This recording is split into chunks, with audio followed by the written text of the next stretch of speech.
Bendecidos en Cristo siempre bendecidos. ¿Qué tal, gente linda? ¿Cómo están? Espero que se encuentren bien. Estamos por comenzar a, a meditar capítulo número 5 del Evangelio de Juan. Recordemos que la lectura la dejamos para toda la semana y al menos una vez por semana la propuesta es hacer una meditación respecto al contenido, lo que encontramos en el capítulo, y no de forma exegética, como se acostumbra a hacer, digamos, sino más bien así, de forma general, tomando algunas ideas y algunos pensamientos basados en la lectura del capítulo entero. Entonces, para la propuesta del día de hoy tenemos Cristo Jesús, Dios misericordioso. La idea que vamos a tratar de dilucidar acerca del perfil que estamos construyendo acerca de la persona de nuestro Señor Jesucristo. Muy bien, el bosquejo propuesto para el capítulo podría ser de la siguiente manera. Esta es una propuesta, ¿no? Del verso 1 al verso 16 tenemos el relato de un milagro que ilustra la salvación de Dios. Y del verso 17 al final del capítulo, el verso 47, tenemos a Cristo Jesús igual al Padre. Entonces, del verso 5 al 16, un relato de un milagro que ilustra la salvación de Dios. Aquí vamos a encontrar un cuadro sobre la situación en la que se encuentran todos los seres humanos que aún no han conocido el Evangelio de Dios y a la persona de Cristo Jesús. Veremos que todos los seres humanos somos como el enfermo que se presenta en el relato y que necesitamos la intervención de Jesús para poder alcanzar algún aspecto de la salvación de Dios o la salvación de Dios. En el segundo relato, en la segunda sección, en la que podemos dividir el capítulo, del verso 17 al 47, vamos a encontrar a Cristo Jesús presentándose como igual a Dios el Padre. Aquí Jesús se presenta como quién es Él. Él es el Hijo de Dios, esto es, que quiere decir, que quiere decir que es divino, y Él es el Hijo del hombre.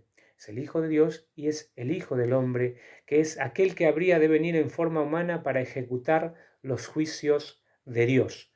Hay al menos 5 declaraciones de Jesús en esta porción, de que hacen referencia a su igualdad con Dios el Padre. Así, Jesús el Cristo dice que Él es igual al Padre en su persona, el verso 17 al 18. También en sus obras, del verso 19 al 20, en su soberanía, el verso 21, y en su juicio, el verso 22, y también en su honor o su honra, en el verso 23. Eso es a modo general. Entonces comencemos con la primera propuesta, entonces, del primer parte de nuestro bosquejo, con algunas ideas para reflexionar. El relato de un milagro que ilustra la salvación de Dios, del verso 1 al verso 16 del Evangelio de Juan, capítulo 5. Entonces, vamos a hablar acerca de esta verdad, de esta realidad, que es la imposibilidad de buscar a Dios. Estamos hablando de un relato que ilustra la salvación de Dios. Los seres humanos estamos en esa situación espiritual desesperante de que alguien nos ayude. Y Cristo viene a ser el único que puede realizar esa acción, ayudarnos. Notamos en este milagro físico la gracia de Dios como factor determinante para recibir el milagro divino. En relación entre la ocurrencia del milagro divino y la forma en que sucede, es la regla para la recepción de cualquier milagro que se espere recibir de parte de Dios. Esa relación entonces entre la ocurrencia del milagro y la forma en que sucede es la regla para la recepción de cualquier milagro que se espere recibir de parte de Dios, es decir, por gracia, la gracia de Dios, para que la gloria y el honor sean solamente de Dios y de nadie más. Dicho sea de paso, podemos observar cómo un milagro físico nos puede llegar a ayudar a entender la realidad del mayor milagro, el milagro espiritual de la salvación del ser humano. Un hombre paralítico cerca de un estanque de milagros, es la ilustración que tenemos en el relato del Evangelio de Juan. Básicamente 38 años sin recibir sanidad. Luego vemos cómo es que Jesús el Cristo actúa en misericordia a favor del paralítico. Ahí notamos que es Cristo el que encuentra a la persona, al paralítico. La persona no podía acercarse a Cristo. Fue Cristo quien se acercó a la persona imposibilitada de valerse por sí misma.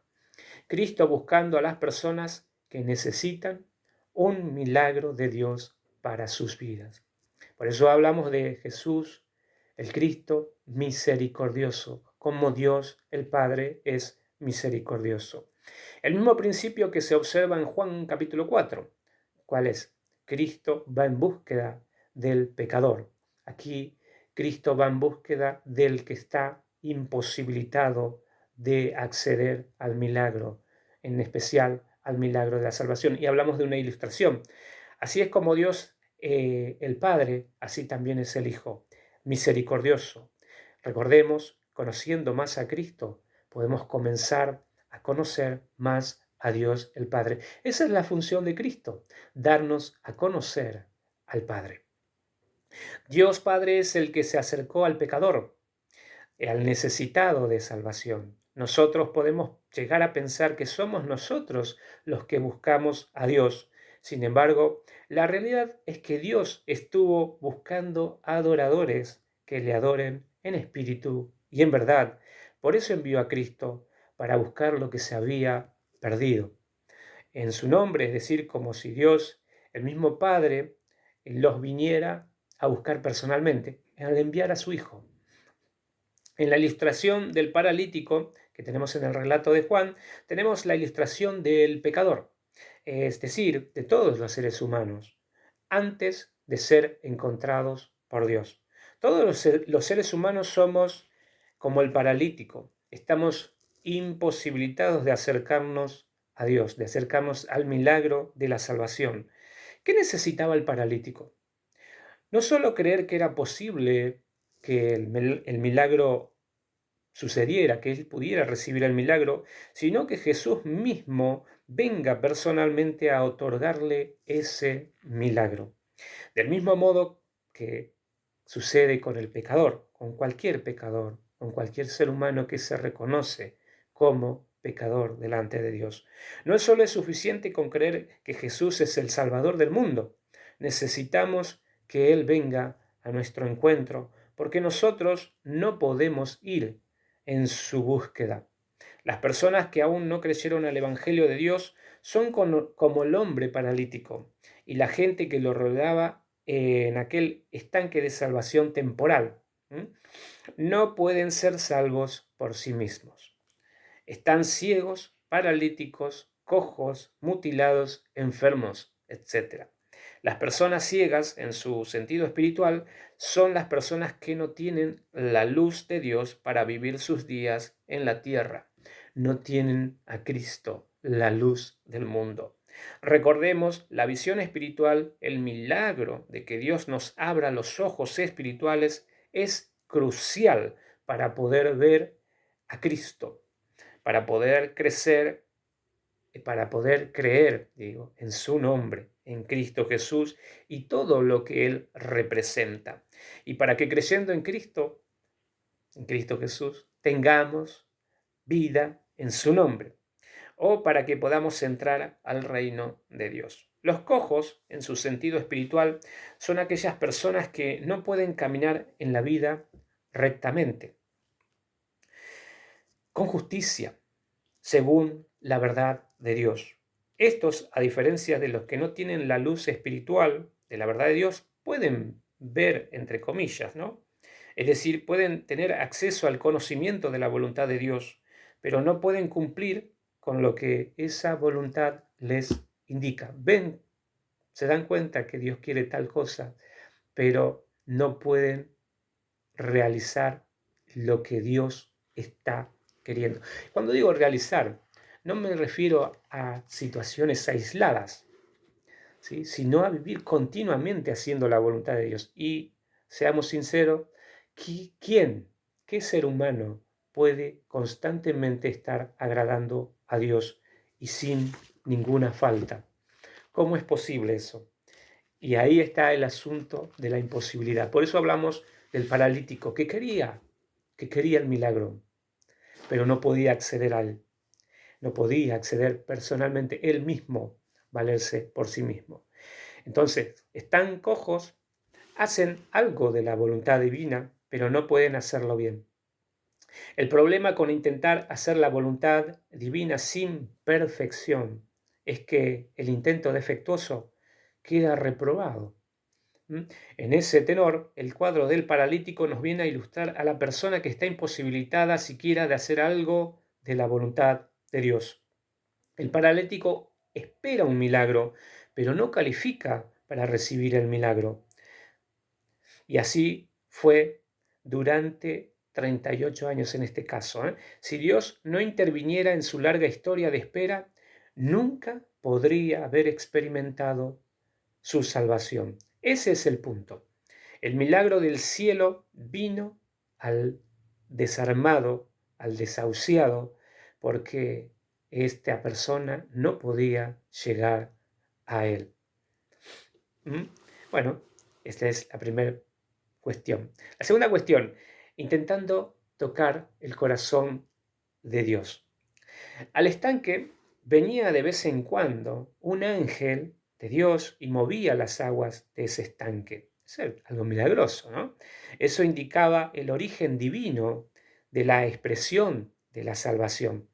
La persona que estaba cerca y atenta a dicho movimiento y podía llegar primero que cualquier otra persona, recibía el milagro divino. En esa ilustración podemos notar la cuestión del esfuerzo personal en las cosas espirituales. Personas que se esfuerzan por intentar alcanzar algo de parte de Dios. Solamente uno, entre muchos que intentaban, podía alcanzar algo. Los muchos, sin embargo, aún estaban en la misma situación que todos, quedaban fuera del favor divino. El milagro solo era para el primero.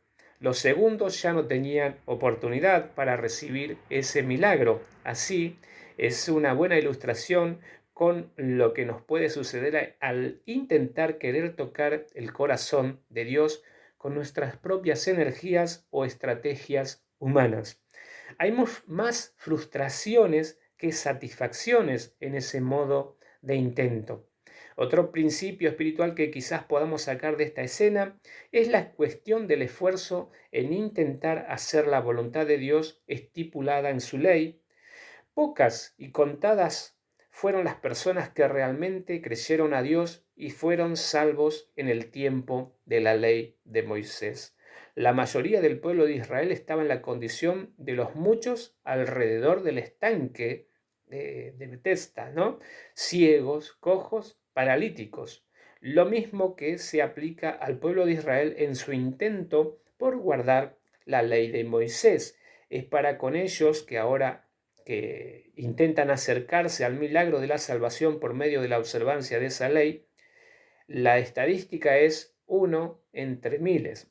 Sin embargo, no se enseña que alguien pudiera ser salvo por observar la ley de Moisés, sino simplemente por el hecho de creer a Dios plenamente.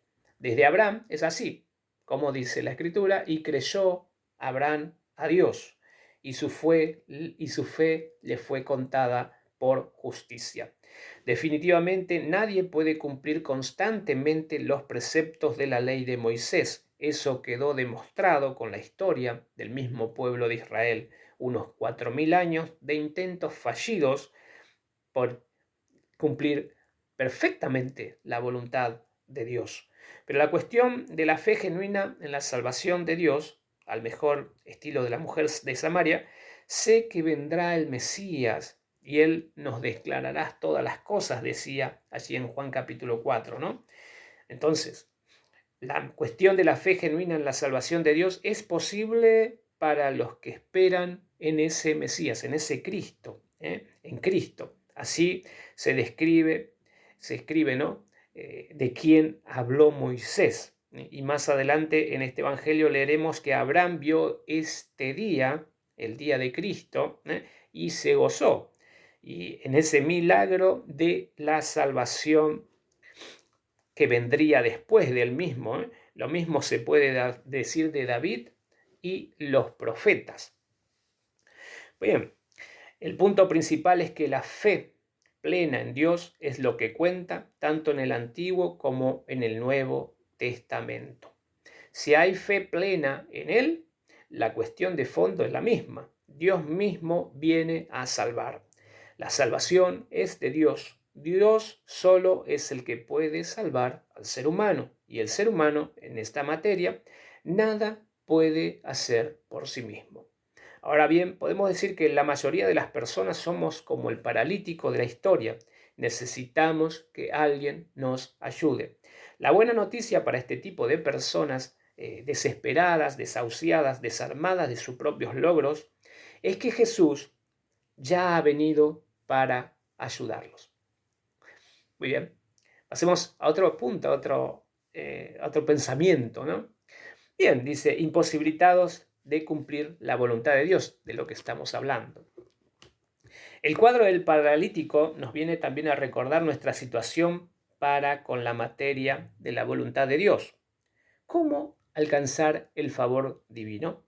Haciendo su voluntad. Su voluntad está escrita en la ley.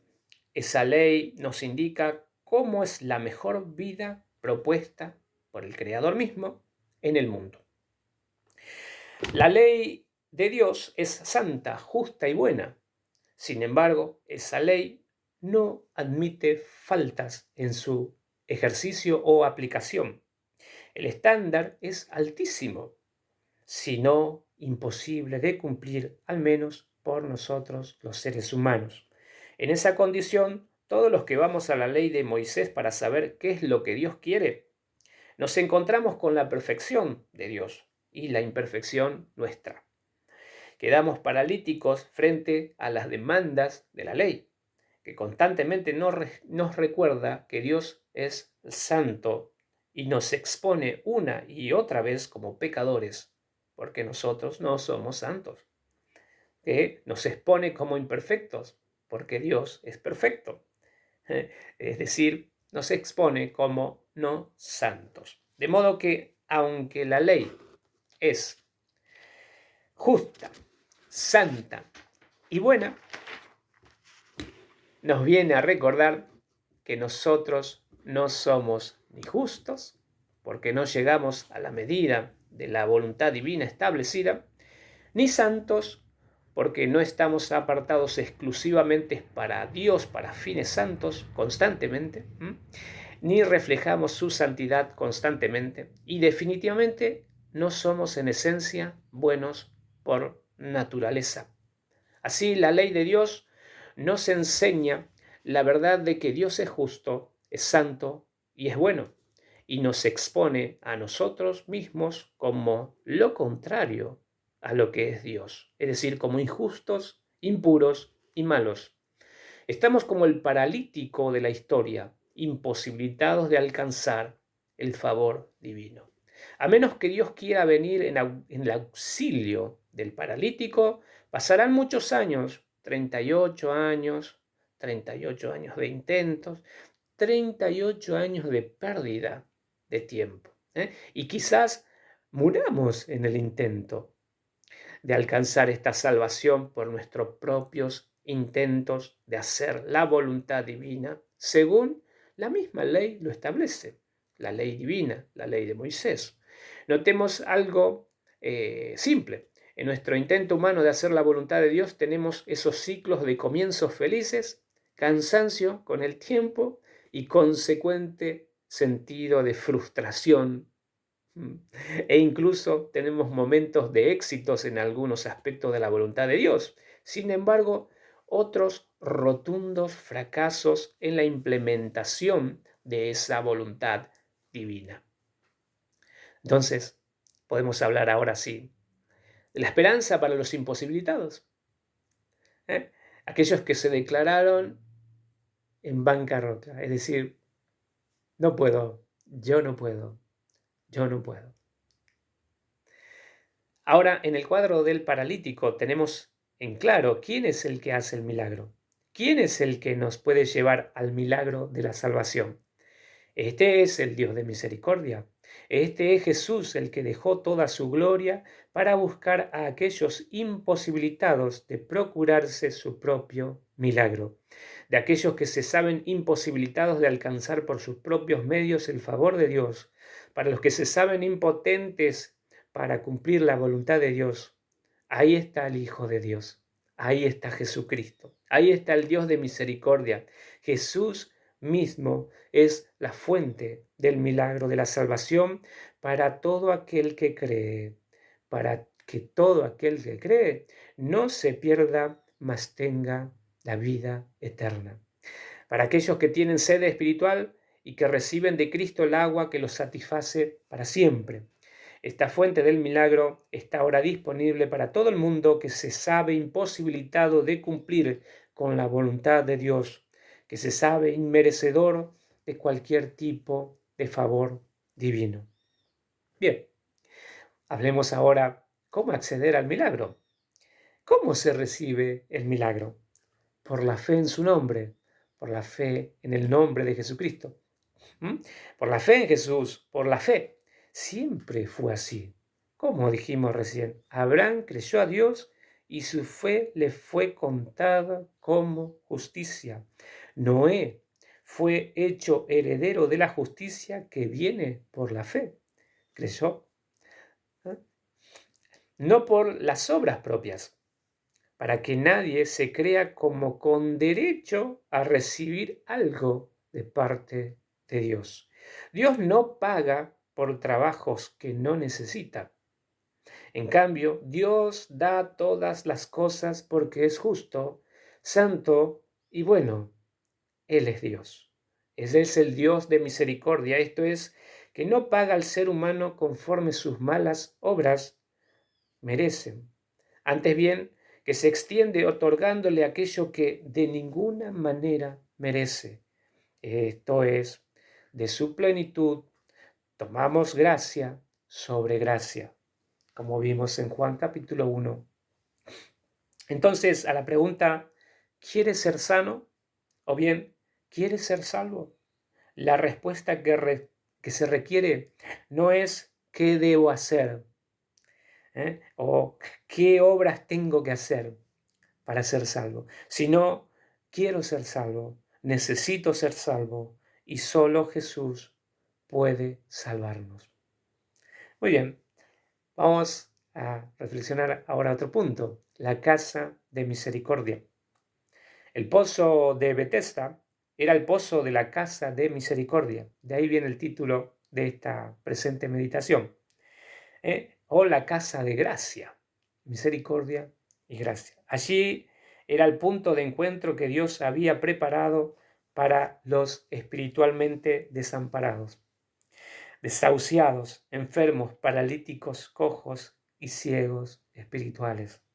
Allí es donde el Dios de misericordia, por 1000 generaciones, como es Él, descendió en la persona del Hijo Jesucristo, no ya un simple servidor de las regiones celestes, es decir, un ángel, ¿no? Ahora Dios personalmente.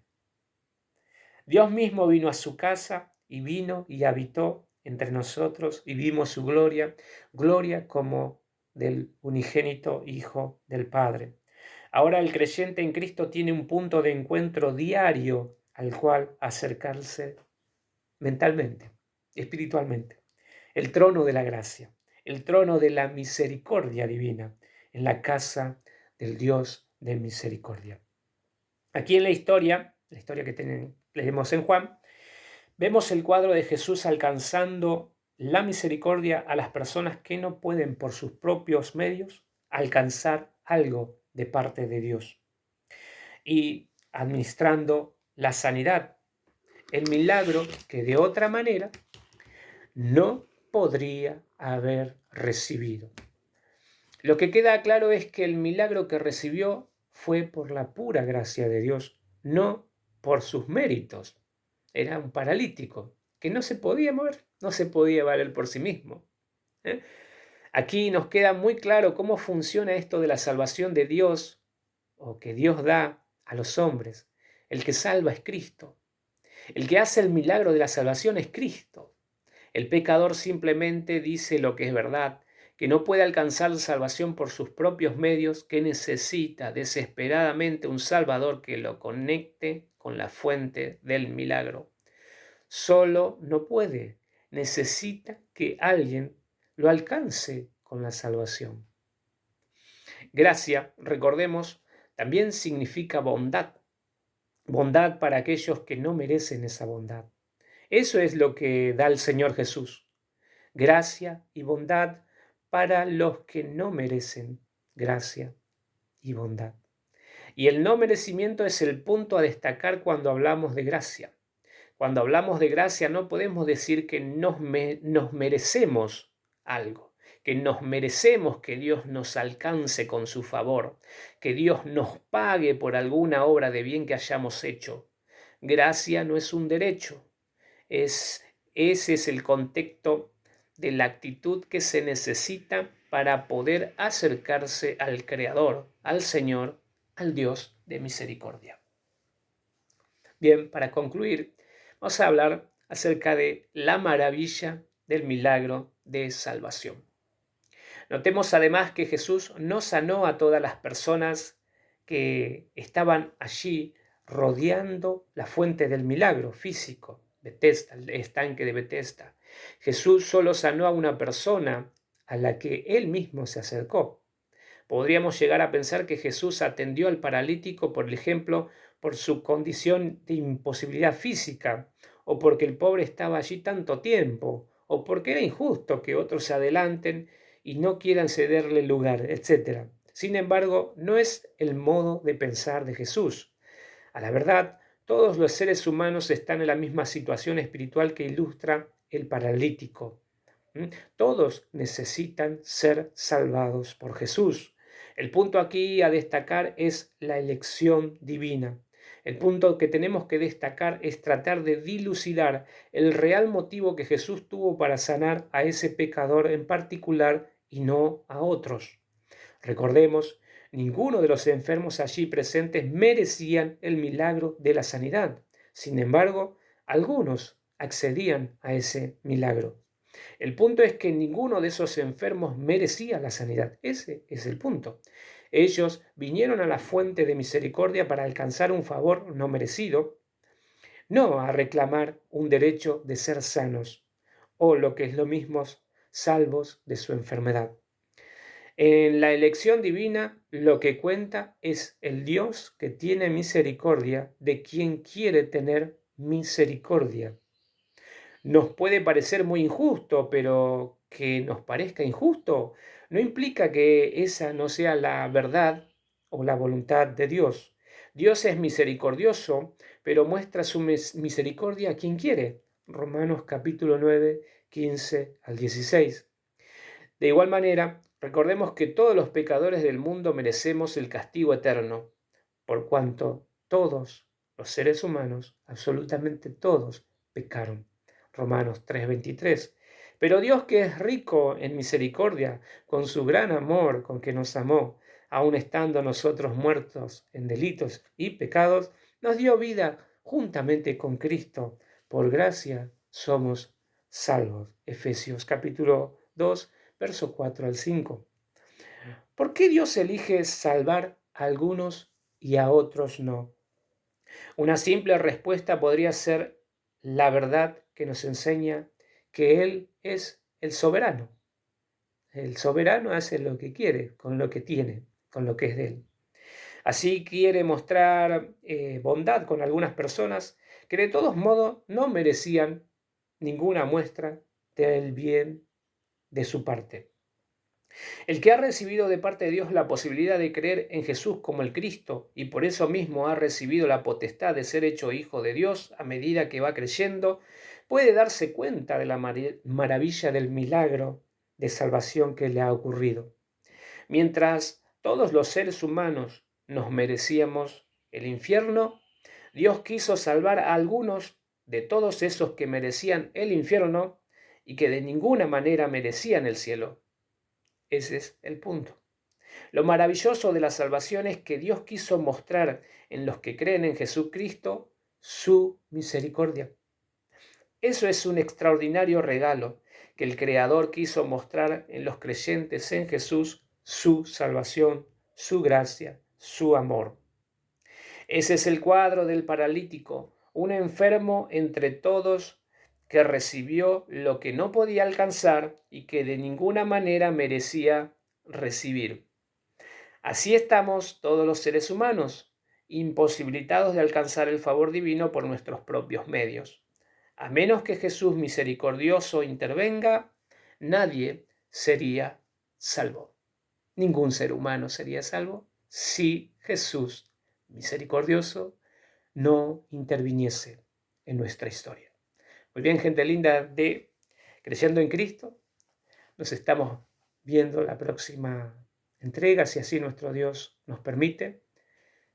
Leamos el capítulo número 6 de Juan y, si nuestro Dios nos permite, nos encontramos reflexionando sobre ese capítulo la próxima sesión o meditación o reflexión sobre ese capítulo. Nos vemos. Que el Señor continúe bendiciendo sus vidas.